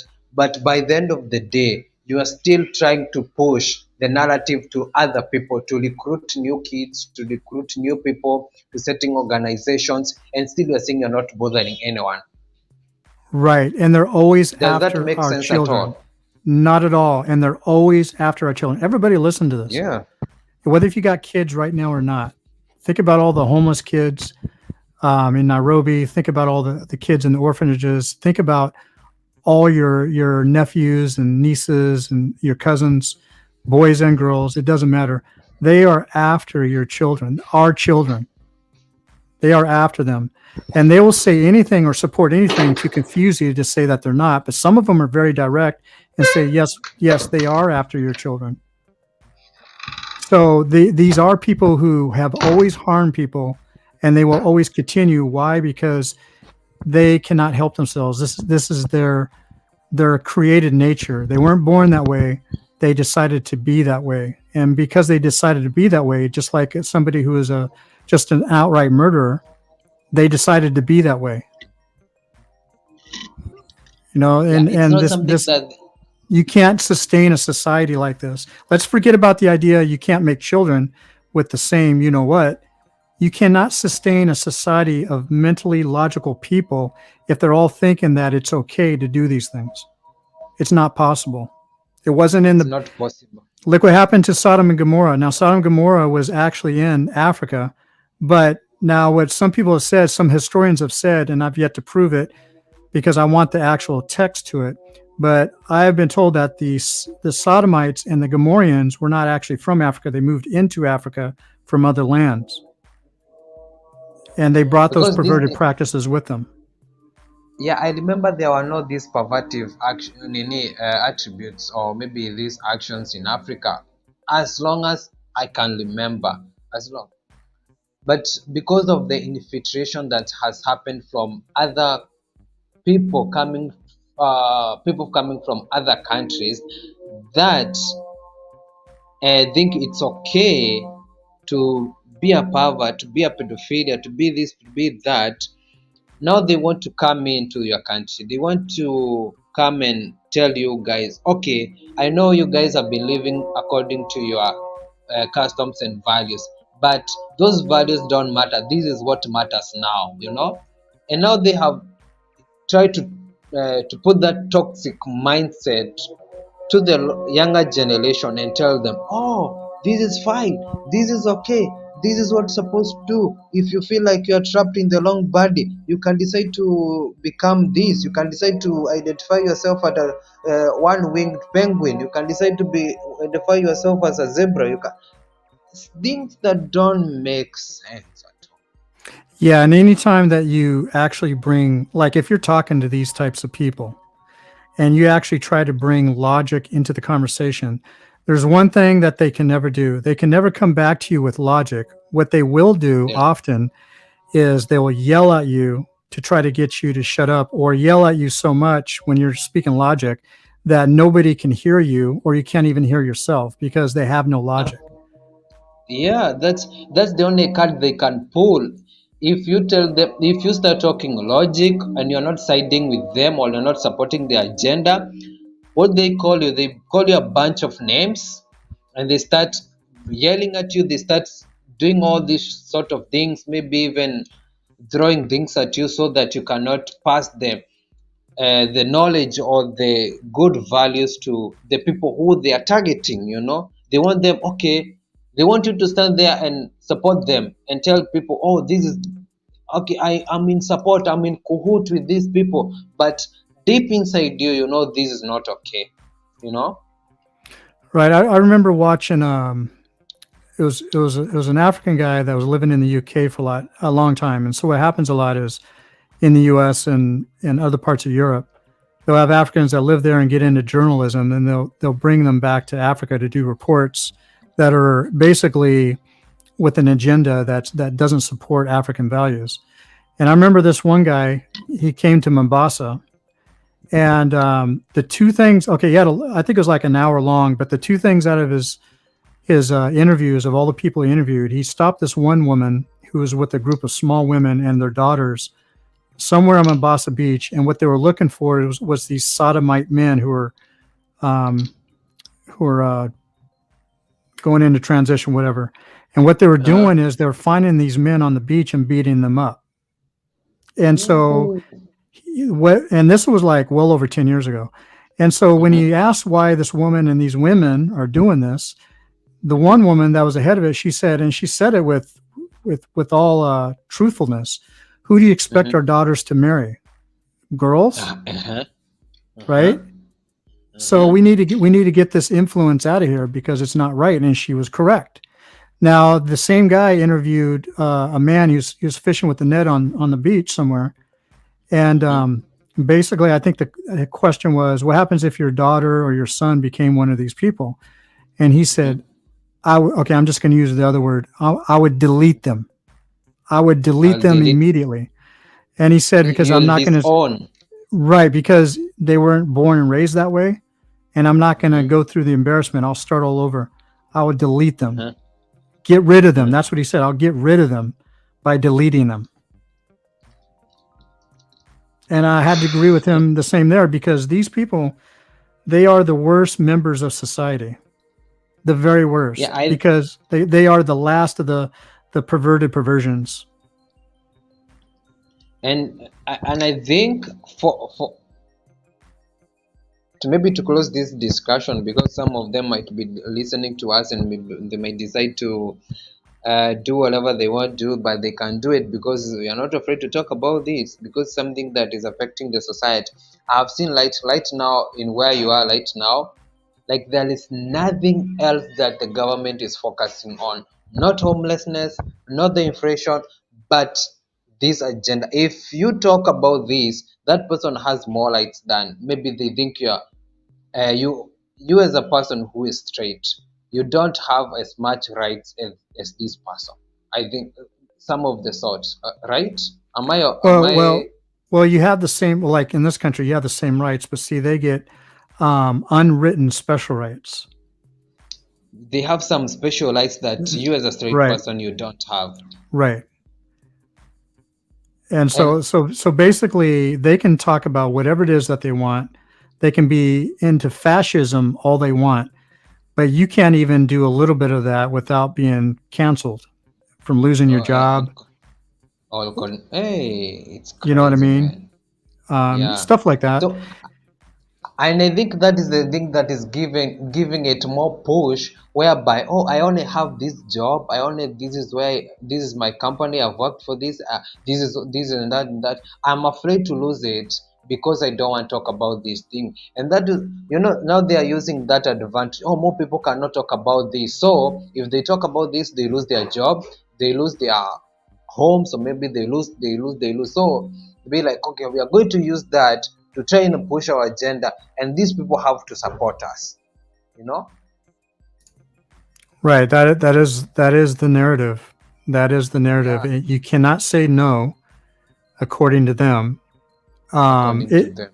it reminds me of a movie. I forgot what the name of the movie was called, but basically, it was a futuristic movie, and the president was the president, I believe, of the world, not the city or the country. And basically, they went through some type of war, and the only way to bring peace is that everybody who was an adult had to agree to have relations with somebody else upon request, and it was against the law to say no. And it wasn't about the alphabet people; it was about straight couples. And what this reminds me of is that Mhm. movie is that straight couples could not say no if they were not feeling that other person. So by law, according to him, to keep the peace, so people would be good citizens and don't delete people and be stress free. If somebody was in need, you had to give that need to them. What? So basically, if it comes, so in that movie, that was compulsory. So can you imagine this being compulsory in your country? You are not allowed to say no because that's what some of these people are actually are trying to push A in this hundred country. percent. You cannot say they don't accept a no as an answer. You have to say yes, and you are rooting for us. So that's what is making it to get more power, to become more popular. Like, It's not worth it. It's not worth it. And the thing is too, we're still the majority, and I think we're always going to be the majority. And even in yeah, America, most people that don't say nothing or say, "Oh, there's nothing wrong with it," majority of those people are just scared and like I said, don't want to lose their jobs or whatever. They don't like it either, but they're just not speaking yeah. enough about it. And so therefore, by them doing that, they're giving them too much power. 100%. Because if maybe if because you're feared of losing your job or losing the small thing that you have, it's just by agreeing or not, it's going to no, put it like this. You know, some of the people be like, as long as it's not affecting me, as long as I don't know the one member of my family member or my relative is not doing this, I don't have a problem with it. But remember, this thing can come biting you back, maybe in the future. Maybe one of your kids or maybe one Yep. of your nephews or grandsons or granddaughters decide to become this. Remember where you said, because it's not affecting me or any member of my family or my clan is not practicing, I don't have a problem with it. So now the karma comes in. You have three or four or five grandkids or maybe nephews or nieces who are in that category. What are you going to say? What are you going to do?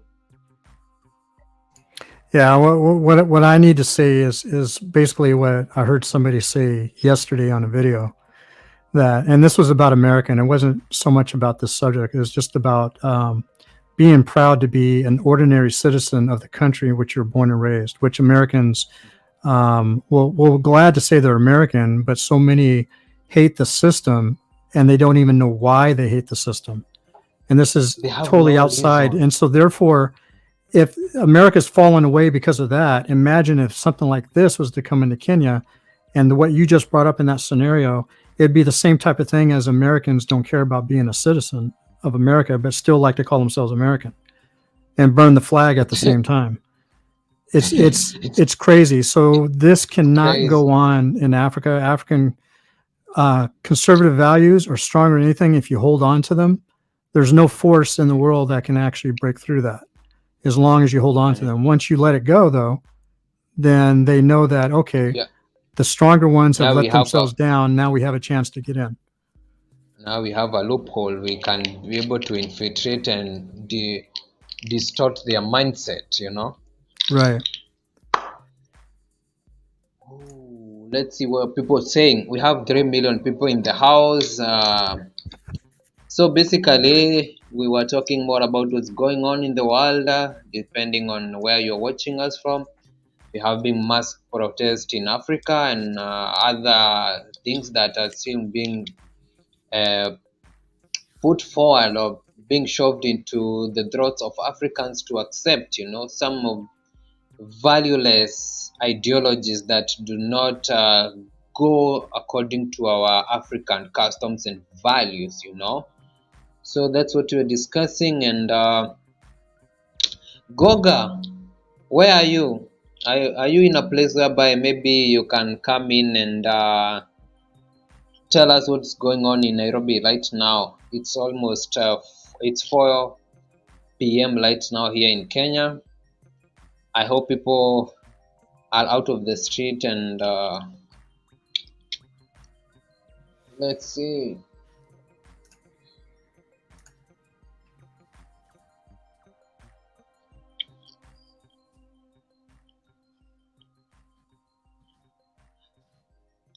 This is Africa. How is the gas prices in America right now?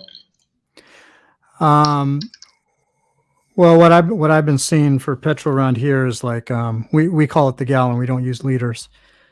Yeah, yeah, So yeah. um, the cheapest price I seen was like $3.69 for Mm-hmm. a gallon. Otherwise, and that's in the state I'm in. Otherwise, they're like around closer to $4 a gallon. Some places, depending on the brand of the fuel, is going to be about almost five. Mm-hmm. And where I'm at in Oregon is not even the most expensive state for fuel right now. Okay, because right now, okay, here in Kenya, people we use liters. Like right now, it's 171, 74, 73, depending on the petrol station or gas station where you're going to fuel your car. The gas It's prices are skyrocketed. Like, you know, the more the gas prices goes high, the more the other valuable commodities start to rise because most of them are transported using uh, what do I call this? Vehicles, you know. right, and I just did a conversion on that. So uh, 3.8 liters makes a gallon. So you said you're Yeah, paying 170 shillings per liter. for one, yeah, for 1 liter. So you're paying about the same price as the U.S. because the U.S. dollar right now is a little more value. I think like I want to say a Right, dollar is like 127 shillings right now. So you're paying right about the same now, price. Yeah. no, right now it's 130, 131. Okay. Well, If it that, changes, but I had sent some money home like maybe a week ago, and that's what it was. okay, But still, you're paying about the same price that we are, okay, so it's not which that there is no much difference. right. Okay, Goga is at work. He tells me that it's a bit quiet right now. Yeah, we want peace, but we also want the high cost of living to go down, you know? Yeah. Out of anything, I hope that's what comes out of this because it needs to happen. Yeah, it needs to happen, man. Because I mean, if you continue to have inflation, all it ever does is cripple economies, whether if it's for a short period of time or a long period. It's not something that we need. We just need things to be fine and okay and learning smooth that as they were doing previously, you know? Right now, it's like we are surviving. We are not having money to save or maybe buy ourselves, maybe like things like properties or maybe assets that appreciate, you know. But I hope things are going to be fine. Yeah, I mean, because it's getting tough for me. That's for sure. Yeah. And I feel Yes. like I'm all alone on this. You know what I mean? No, you're not alone. Most people are experiencing these things, you know. So if you start listening to other people's stories, you'll be like, oh, damn, I'm not alone in this situation. Maybe my situation is not even worse than another person's situation, you know. So I intended Oh, this live yeah. stream. Go ahead.